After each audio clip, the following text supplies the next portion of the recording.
cultuando a Deus por todos os bens, todas as coisas boas que Ele tem nos dado. Mateus capítulo 4.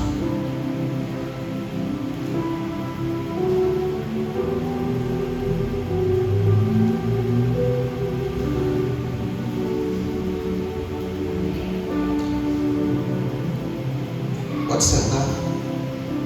Fecha a Bíblia, não deixa ela aberta.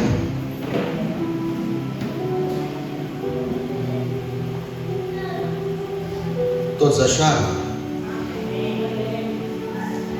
Mateus 4. Então foi conduzido Jesus pelo Espírito ao deserto para ser tentado pelo diabo. Jesus está com aproximadamente 30 anos de idade. O judeu, ele com 12 para 13 anos, ele já é considerado responsável pelos seus atos. A maturidade dele já é com seus 12, 13 anos. Alguns já podem constituir casamento. Diferente do nosso continente, que 12 anos a criança está achando que é criança ainda, está fazendo festinha de criança. Tem uns aí com 30 anos achando que é criança ainda. Bora com os pais. 12, 13 anos lá, o judeu já está começando a maturidade. Jesus, ele foi com 12 anos, já estava ensinando no templo, debatendo teologia com os principais, com os sábios da época. Ele foi para uma festa junto com a sua mãe. A Maria perde Jesus, percebe que ele se perdeu, e aí volta para poder achar o menino. Achou que ele estava no meio da bagagem. Descarregavam em turmas ali com mulas, e achou que ele estava no meio do pessoal ali. E aí percebeu que não estava com ele, perdeu Jesus. Ela volta, e aí vai achar Jesus em Jerusalém, no templo. Vai até dar uma bronca nele, por que ele se perdeu, o que ele está fazendo ali. Ele falou: você não sabe que eu devia estar na casa do meu pai? Com 18 para 20 anos exatamente, um judeu já pode ir para a guerra, já pode se alistar no exército. Lá é obrigatório. Tanto o homem quanto a mulher servem ao exército. Vão para as forças armadas, aprender a atirar, aprender a usar arma. É até um consenso, que aqui eles querem desarmar a gente. Lá é lei, direito. Tem que aprender a se defender. Com 30 anos, ele já pode falar em nome do Pai. E Jesus começa seu ministério com 30 anos. E ele começa indo se batizar. Um pouquinho adiante aqui, nos primeiros versículos adiante do capítulo 4, Mateus vai relatar que Jesus, ele foi até João Batista para ser batizado por João. Um ponto que eu quero destacar: os judeus, eles já batizavam, mas eles não se batizavam. Como assim, pastor? A aliança dos judeus é com Abraão. Então, entende a mente do judeu, ele já nasceu salvo. O batismo era para ganhar as nações gentias, os que não eram judeus. Então toda pessoa que não nascia judeu, mas se deparando com a doutrina do judaísmo, quisesse fazer parte dessa aliança, tinha como? Tinha, passando pelo ritual do batismo. Então os judeus, eles batizavam as pessoas de fora, mas eles nunca se batizavam. Por quê? Porque eles sabiam que eram descendentes de Abraão. Todo judeu, ele tem isso como uma identidade dentro dele. Nós temos herança em Abraão. Tanto que Jesus, quando vai falar acerca de Abraão, que Abraão viu ele desejava ter visto ele. Ele falou assim: quem é você? Você é mais novo do que nossos pais. Como que você viu Abraão? Nós somos descendentes de Abraão. Então, entenda esse caso. Agora, vem João Batista, e ele vem com uma missão: preparar o caminho do Salvador. Então, o João Batista, ele começa alguns anos antes da iniciação de Jesus, ele vem anunciando o reino dos céus. E a mensagem de João era o seguinte: arrependei-vos, porque é chegado o reino dos céus. Aí era um pouco que essa mensagem para os judeus era um pouco estranha. Como assim se arrepender? Como assim Deus está irado conosco? Quem é esse cara? O que esse cara está falando? Quem mandou esse cara? Quem deu autoridade para ele fazer tais coisas? E havia uma discussão muito grande entre os principais judeus acerca dessa mensagem de João Batista, acerca inclusive de João Batista estar batizando as pessoas. Agora, a Bíblia diz que iam muitas pessoas até o batismo de João, para serem batizadas por ele. E de vez em quando, algum judeu da classe dos saduceus, da classe dos fariseus, também iam se infiltrar. E João se negava a batizá-los. Por quê? João vai dizer: ide produzir fruto de arrependimento. Vocês não estão arrependidos dos seus atos. Porque João batizava nas águas com a base em arrependimento. Presta atenção. Quando nós começamos o nosso ministério aqui há 7 anos atrás, tivemos aqui o nosso primeiro batismo nesse ministério. E algumas pessoas veio nos questionar. Estava eu aqui na época, tinha outros líderes junto comigo, Giovanni também estava. E alguns questionaram a gente que as pessoas que estavam indo se batizar, elas não estavam no modelo que eles queriam. Porque as pessoas que iam se batizar não estavam com a roupa de crente, uniforme de crente. Entendeu? Mas na Bíblia não tem base para dizer que uma pessoa que busca o batismo já tem que estar arrependida, no sentido de não deixar o pecado. A base do batismo é o quê? É o arrependimento, é a confissão do pecado. Eu tenho que crer que eu sou pecador e eu estou arrependido, só isso. Aí eu pego o batismo, busco o batismo. João batizava com base no arrependimento, e as pessoas iam ir confessando os seus pecados. E João vira e mexe batizando, indagado por alguns, ele vai dizer assim: eu na verdade vos batizo com água, com a base do arrependimento, para que vocês se arrependam. Mas olha, haverá um que vai vir depois de mim, que é antes de mim, e ele vos batizará com o Espírito Santo e com fogo. Ele é maior do que eu. E um dia desses, João batizando as pessoas e anunciando que Jesus viria, quem que aparece no batismo? Jesus. Glória a Deus. João, o Batista, ele recebeu uma missão de Deus, do próprio Deus, que ele deveria batizar as pessoas para que através do batismo ele revelasse o Cristo. Olha, João, você vai batizar até que você revele o Cristo. Quando você vir o Espírito Santo pousar sobre essa pessoa, porque João não sabia quem era o Cristo. João não sabia quem era o Messias. Mas entenda, ele conhecia Jesus. Jesus não era estranho para ele. Quem era Jesus para João? Primo. Agora João está batizando as pessoas, e ele vai ver Jesus para ser batizado. E naquele momento o Espírito Santo revela para ele que aquele menino, que aquele rapaz que é primo dele, era o Messias, o Filho de Deus. E aí João vai dizer: eis o Cordeiro de Deus que tira o pecado do mundo.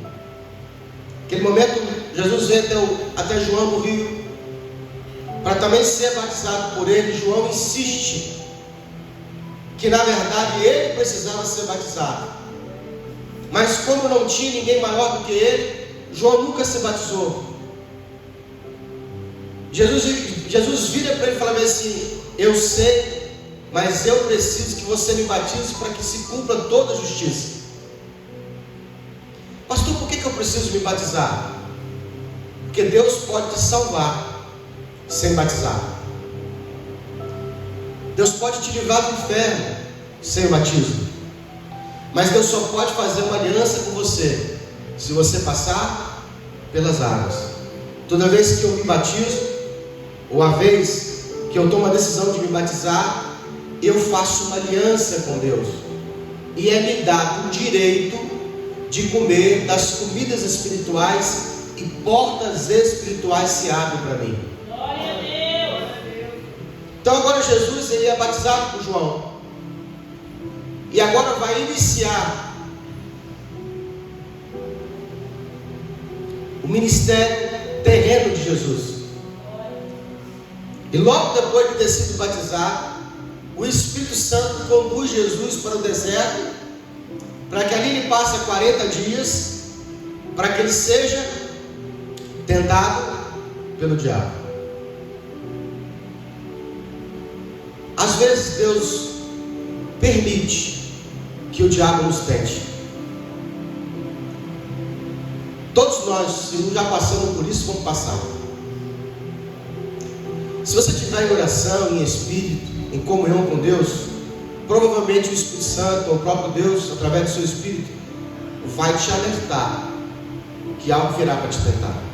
É Deus. Você só é pego desprevenido se você estiver desligado com o mundo espiritual. Deus sempre vai te preparar antes para um período de provação. Um período que a gente não gosta, um período que a gente não quer passar. Se a gente pudesse brigar com Deus para poder passar da gente esse cara, a gente faria isso. Agora eu preciso que você entenda que isso é impossível de que não aconteça no seu mundo, na sua vida. Uma vez que você nasceu de novo, uma vez que você serve a Deus, uma vez que você está no caminho com o Senhor, essas coisas são inevitáveis. Faz parte do pacote de cristão. Pastor, quanto que Deus vai me provar? Quanto que Deus vai permitir que o diabo me tente? Você precisa entender isso, para que quando vier a tentação, para quando vier a provação, para quando vier esse tempo ruim, você entenda o porquê que isso está acontecendo. Por que essa guerra vai acontecer com você? Por que esse tempo de dificuldade, tempo ruim, tempo de que você tem que lutar com você mesmo, se conhecer a si mesmo, é necessário. Geralmente é Deus nos preparando para alcançar voos maiores, subir de nível. Quando nós aceitamos Jesus, estamos aqui num período de, eu digo, adaptação com o Evangelho, né? Período de 2 para 3 anos ali. Algumas coisas são peculiares. A gente é cuidado, a gente é protegido pelo Espírito Santo, porque existe um tempo de maturidade. Nós somos muito protegidos por Deus. A gente experimenta algumas coisas. É normal que a pessoa chore muito, é verdade? É normal que a pessoa sinta uma alegria muito grande, uma força muito grande para a vida. Mas à medida que o tempo vai passando, esse período de 3 anos de infantilidade no mundo espiritual, ele vai cessando. Pode perceber que algumas pessoas acabam enfraquecendo. As provações nos fortalecem, nos causa danos e quebram de nós paradigmas, quebram de nós falsas crenças e nos traz mais perto de Deus, nos aproxima mais do Criador. E eu quero destacar para vocês que quem levou Jesus ao deserto para ser tentado foi Deus. Olha o que a Bíblia diz: e o Espírito de Deus conduziu Jesus até o deserto para ser tentado pelo diabo. Eu aprendi que quando Deus permite o diabo nos tentar, existe sempre uma recompensa no final da aprovação, da tentação. Deus quer te entregar algo. Toda vez que você for separado para ser tentado, toda vez que você passar por esse período de provação, sempre lembre disso: Deus quer me entregar algo e Ele precisa testar a minha fidelidade e a minha estrutura. Jesus precisava começar o seu ministério de 3 anos e meio, e Ele vai passar 40 dias no deserto, jejuando, para ser tentado. Os 40 dias, irmão, aqui diz que depois de 40 dias ele teve fome. A gente vai achar que essa fome é a fome comum que eu sinto logo quando eu acordo de manhã. Você vai deitar agora, 9, 10 horas da noite, 11 horas da noite, vai ficar 8 horas dormindo, aí amanhã de manhã você levanta com fome. Aí você vai na padaria, vai comprar um pão para quem come, ou vai então fazer alguma coisa para você tomar um café. Alguns talvez não comem de manhã, mas quando dá 10 para 11 horas da manhã vai fazer o que? O seu almoço, você está com fome. Eu quero destacar para você que não é essa fome. Se a gente conseguir ficar de 3 a 4 dias sem comer, você vai perceber que essa fome ela deixa.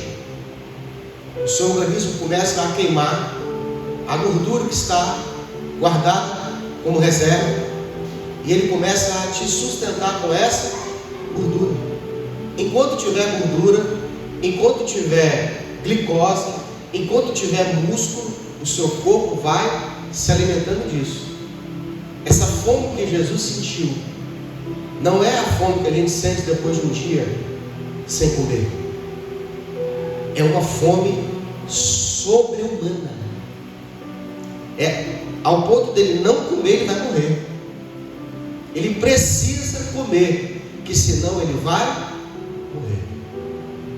E é nesse momento que o diabo aparece para tentar a Jesus nas 3 áreas que formam o ser humano. Quando Deus nos fez, Ele nos fez corpo, alma e espírito.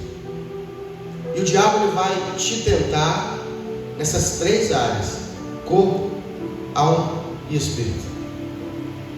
Então, quando vier uma tentação, ou se você chamar bem por provação, você precisa identificar em qual área o diabo está te tentando. Então, como o diabo ele viu que Jesus estava fragilizado, preste nisso. O diabo sempre vai te tentar quando ele sentir que você está fraco. O diabo não vai te tentar quando você estiver firme na fé, quando você estiver buscando, quando você estiver jejuando, buscando a Deus, na presença. Ele não vai te tentar, porque ele sabe que você está preparado. Ele vai esperar você dar um vacilo. Ele vai esperar você se ausentar. Ele vai esperar você enfraquecer um pouco, para que ele possa pegar você na sua fragilidade. E o diabo sabia que Jesus estava fragilizado no corpo. Jesus precisava encerrar o jejum e buscar comida. E ele vai se apresentar a Jesus e vai fazer o quê? Versículo 2: e tendo Jesus jejuado 40 dias e 40 noites, teve fome, e chegando ele o tentador, disse-lhe: se tu és o Filho de Deus, manda que essas pedras se tornem em pães. Jesus podia fazer isso? Tinha poder para isso? Sim ou não?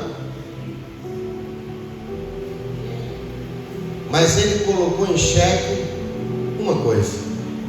Presta atenção. Você precisa ter intimidade com a palavra de Deus. Intimidade é essa, porque você precisa também conhecer a voz de Deus. Porque mesmo a palavra de Deus na boca do diabo não é palavra de Deus. Você precisa saber disso. Olha o diabo. Disseram aí que você é o filho de Deus. Se tu és o filho de Deus, manda que essas pedras se tornem em pães. O que Jesus vai responder para ele?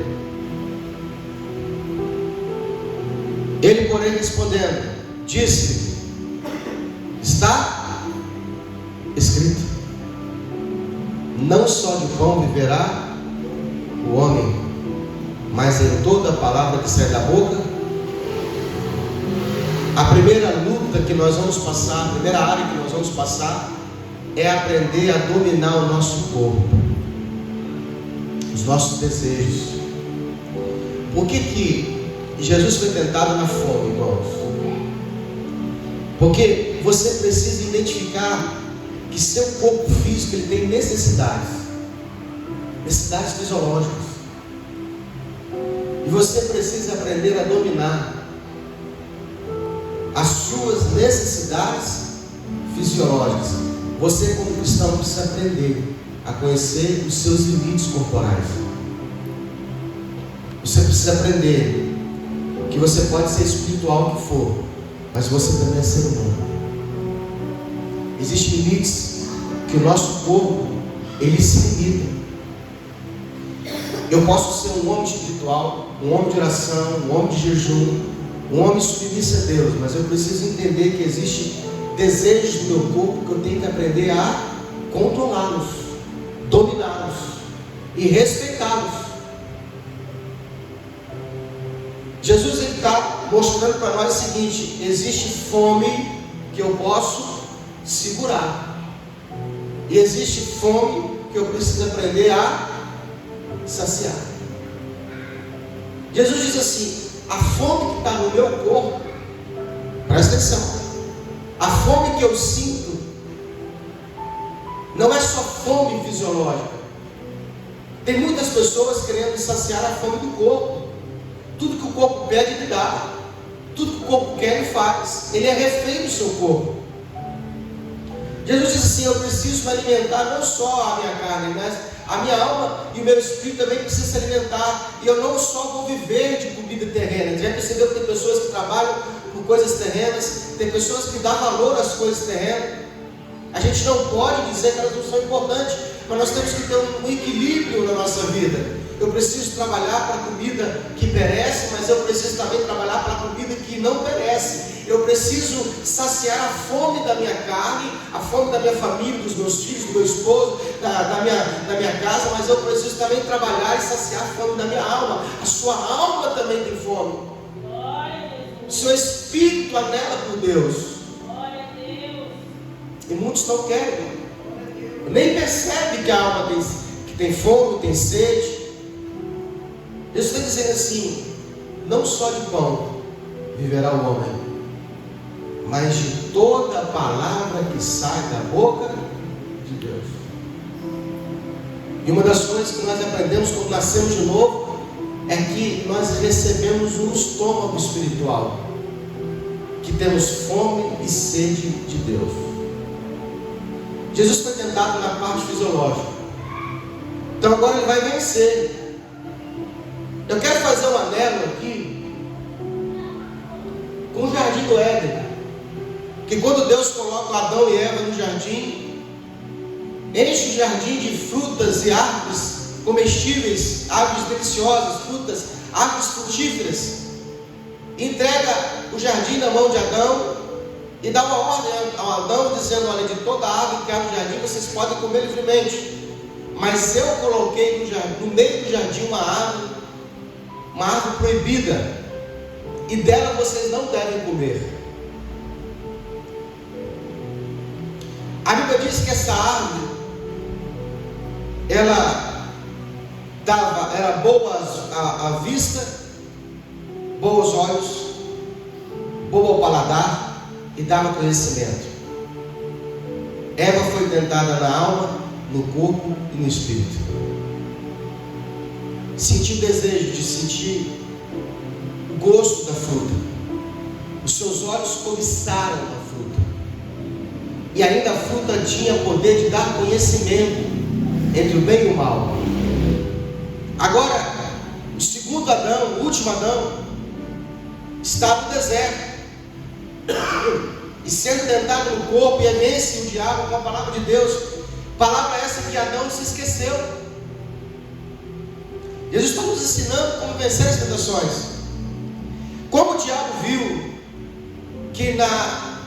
que Jesus era um homem de Deus, eu quero que você entenda que homem de Deus, mulher de Deus, tem que tomar cuidado para você não ser uma pessoa religiosa.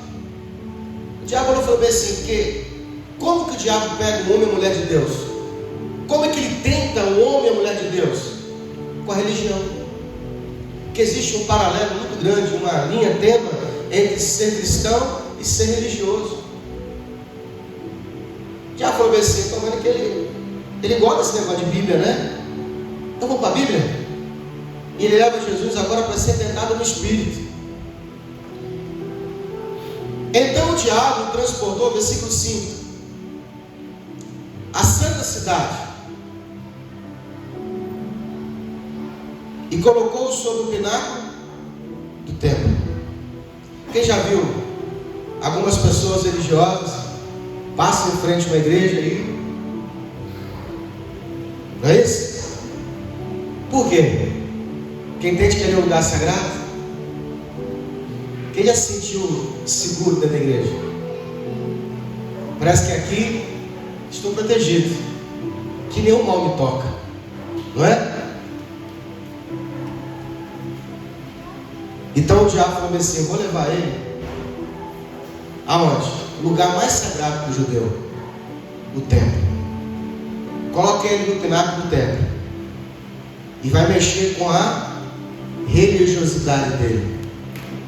Porque a religião, ela te confunde. Você tem que estar sempre se perguntando se você está vivendo verdadeiramente o evangelho ou você está se tornando uma pessoa religiosa. Pastor, como assim ser um religioso? Religioso é pessoa automática. Vai domingo de manhã na católica, você vai ver lotado. Maranata não falta o culto dele, é culto de meia hora. Se passar um pouquinho, eles reclamam com o pastor. Não passa de meia hora, é culto de 30 minutos, Maranata. Não quer dizer que o tempo tem alguma coisa a ver, mas são pessoas que eles são extremamente o quê? Engessadas. Deus não pode fazer nada de novo porque não é Deus. E você precisa aprender uma coisa, que ser cristão, ser filho de Deus, é deixar Deus bagunçar a sua vida para que Ele possa organizar do jeito que Ele quer. Não pode, você não pode achar que existe uma segurança, algo presumível. Não, amanhã eu vou fazer tal coisa, tal dia eu faço tal coisa. Isso aí não é viver o evangelho, é o que Jesus disse. Aquele que é nascido do Espírito é guiado pelo Espírito. O vento sopra para onde quer. Vai para um lado? Você consegue ver para onde o vento vai? Você consegue presumir se hoje vai chover, amanhã não vai? Você precisa entender que ser cristão está na mão de Deus, é viver sempre uma coisa diferente. Deus pode bagunçar toda a sua vida para fazer tudo novo e mesmo assim vai dar certo. Alguém pode pegar e falar assim, a partir de hoje eu vou guardar dinheiro e vou deixar o dinheiro no banco para que eu nunca mais passe por prova financeira. Deus pode permitir que tudo se acabe para que você possa continuar dependendo dele. Então agora o diabo leva Jesus para o pináculo do templo e vai tentá-lo vamos ver se ele é religioso, vamos ver se ele conhece a Bíblia.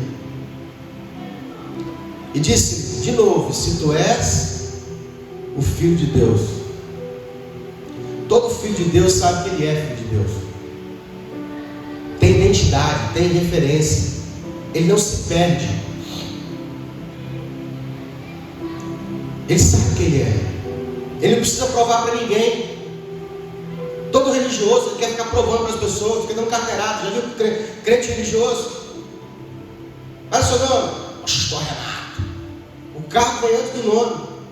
Olha Paulo, eu sou Paulo, apóstolo. O Paulo vem antes de apóstolo, porque Paulo não se orgulha de ser apóstolo. Mas existem algumas pessoas que, se você não tratar ele pelo nome, pelo cargo dele, pelo crachá dele, ele sempre diminuído. Servo. Eu, Paulo, servo do Senhor, apóstolo. Religioso é assim. Eu aprendi uma coisa desde criança na fé. Tem um versículo que diz assim: ninguém consegue esconder uma cidade edificada no monte. Ninguém que acende uma luz coloca ela onde? Debaixo da mesa. Toda luz ela brilha por si só. Se você for cristão de verdade, não precisa nem falar, já vão saber que você é, vão te dar a paz do Senhor. Porque a luz que está em nós brilha. Não precisa. Se tu és o filho de Deus, lança-te daqui abaixo, porque está escrito: aos anjos dará ordem a teu respeito e tomar-te-ão nas mãos, para que nunca tropeces em alguma pedra. O que o diabo fez? Pegou a Bíblia, recitou o Salmo 91, capítulo, versículo 11. Vai lá no Salmo 91 e o versículo 11, você vai ver que é exatamente o que está escrito. Você é filho de Deus? Transportou ele. Ó, pegou aqui, ó, poder sobrenatural, colocou ele aonde? Em cima da igreja, do templo, e falou assim: se tu és o filho de Deus, lança-te daqui abaixo, porque está escrito: aos teus anjos dará ordem a teu respeito, para que não tropece em pedra alguma, e todos os teus caminhos estarão guardados. De novo, toda a palavra de Deus na boca do diabo não é palavra de Deus. Vou trazer para os nossos dias. O pregador tem que fazer isso, tem que expor a mensagem, traz para o dia. Porque quem está lá do outro lado fala assim: mas eu não estou subindo o pináculo do templo, o diabo está me tentando dessa forma. Como é que isso vai acontecer comigo? Traz para o dia, traz para a pessoa, coloca a pessoa na cena. Aparece para você uma proposta indecente, algo ilícito, algo que não é de Deus, algo que não é honesto. E o diabo fala com você assim: aproveita, é a sua oportunidade, é um presente de Deus. Não vai acontecer nada, você está guardado, você está protegido. Deus é contigo, você é dizimista, você é ofertante. Não é assim que o diabo faz? Deixa eu falar uma coisa com você: Deus não tem compromisso de te proteger em nada que é ilícito, nada que é desonesto. Deus está no negócio, Ele não te protege, não há cobertura.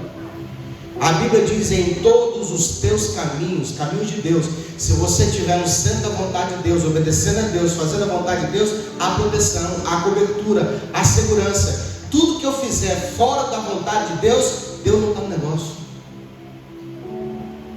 Estou aparecendo um negócio bom para mim aí, vou ganhar dinheiro, é honesto? É meio duvidoso, sai fora. Uma vez eu entrei na Telex Free, tudo mostrando os ganhos. Meus amigos tudo ganharam. Teve um que ganhou 60 mil, teve outro que ganhou 16 mil. Me mostraram, comprovaram que estava ganhando. Fiz pesquisa para um lado e para o outro. Vou entrar.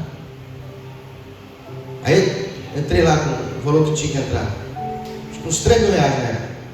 Era em dólar, né? Hoje daria o quê? 3 mil dólares. Entrei, fiz os anúncios que tinha que fazer. Aí achei um pessoal que você pagava para eles, fazia automático o anúncio, você só precisava olhar. Toda semana caiu o dinheiro. O negócio é certo mesmo, hein? Fui lá e comprei outra cota.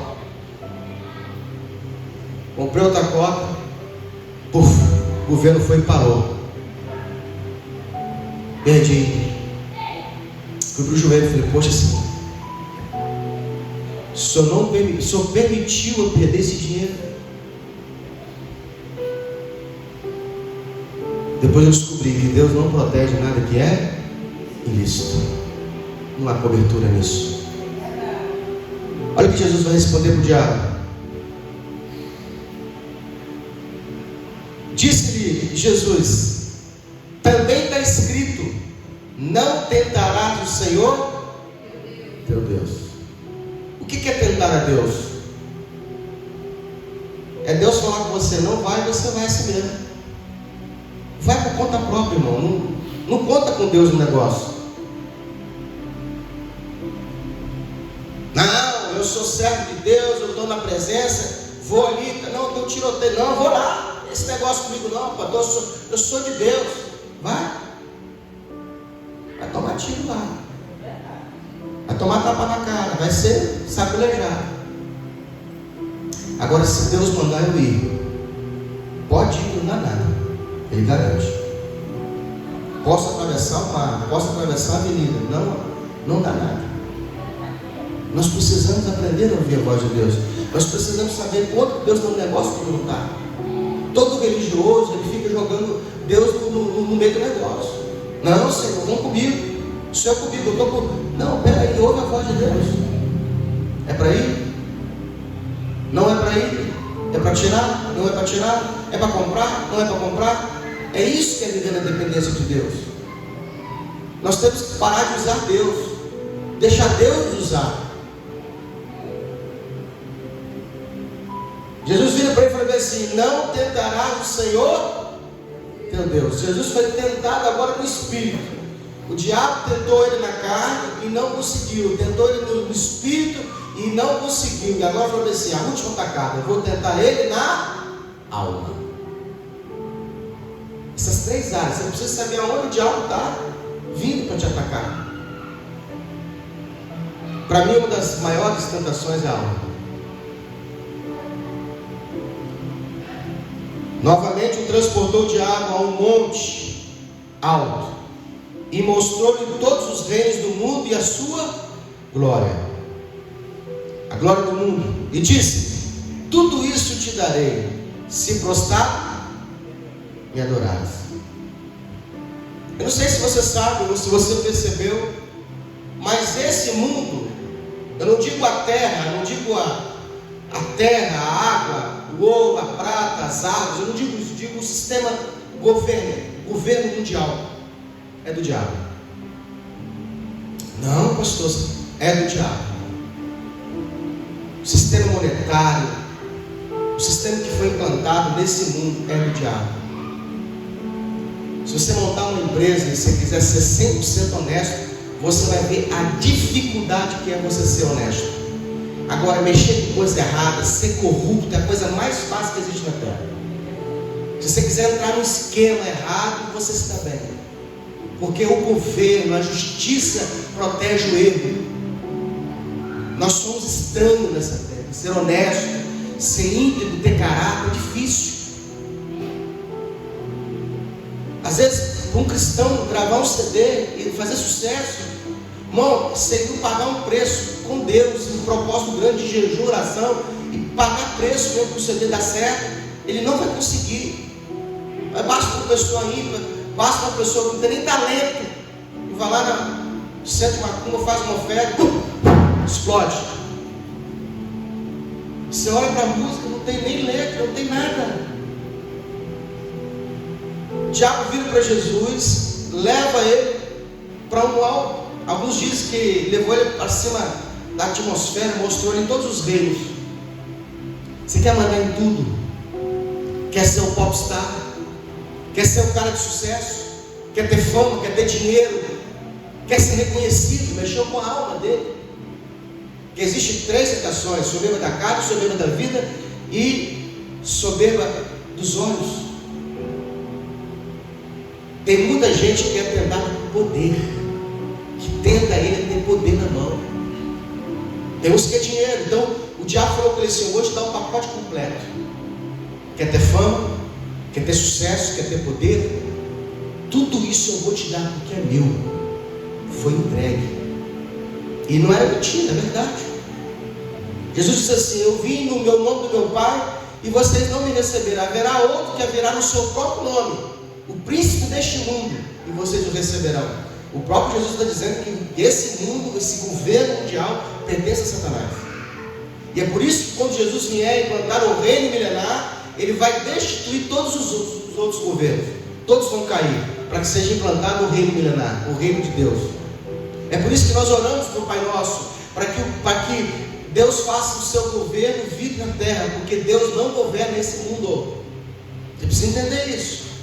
Nesse mundo não há justiça. Esse mundo é injusto. E o diabo oferece para ele. muita gente que recebeu essa proposta do diabo se curvou diante do diabo. Que dinheiro? Para comprar tudo que eu quero? Para ter fama? Para gravar CD? Para o meu nome ser ovacionado? Eu quero. E se curvaram a Satanás. Era simples. Dobra o joelho, baixa a cabeça e me adora. E eu te entrego. E entregaria mesmo. Porque você olha para a mídia, para os players, quantas pessoas não fazem sucesso? Quantos não lotam estádios, arrecadam rios de dinheiro, vive vida de pessoas milionárias com o sucesso que tem? Porque era abrir mão de servir a Deus. Jesus vai dizer para ele novamente, e vai rejeitar a sua oferta, e vai dizer para ele: então disse, vai, Satanás, porque escrito está, ao Senhor teu Deus adorarás, e só a Ele prestará culto. A palavra servir é prestar culto. Eu não adoro o dinheiro, eu não adoro os meus filhos, eu não adoro a minha esposa. Aos meus filhos eu amo, o dinheiro tem que ser meu escravo, a minha casa, o meu carro eu amo, o meu cachorro eu amo. Eu só adoro a Deus. Só a Deus eu abaixo a minha cerviz, só a Ele eu canto louvores, só a Ele eu rendo graças, só a Ele eu invoco o nome dEle como meu Deus. É isso que está em jogo. Eu não peço nada para ninguém a não ser a Deus. Eu confio somente na justiça dEle. E Ele vai dizer: vai-te daqui, Satanás, porque está escrito, somente ao Senhor teu Deus adorarás. E aí, depois disso, a Bíblia diz assim: então o diabo se o deixou, e eis que chegaram os anjos e o serviram.